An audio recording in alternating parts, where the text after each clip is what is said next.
Bila kau dah kahwin pula, bila dah kahwin kau cakap, bila lah nak pregnant ni? Abang, ada good news. Apa dia? Kita ke drama macam tu lah, drama.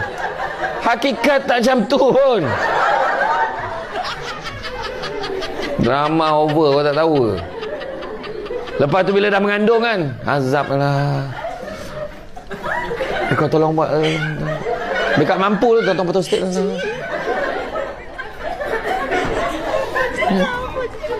Lepas tu kau cakap, bila lah baby ni nak keluar? Bila baby tu keluar, kenapalah kau keluar? Kena bangun malam, kena jaga kau.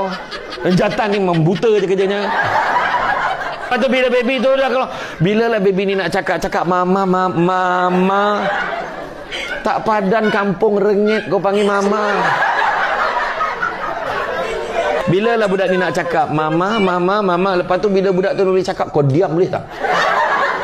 Kau marah budak tu bercakap. Kau ajar budak tu bilang tati. Bila budak tu lagi duduk. Itulah realiti hidup kita.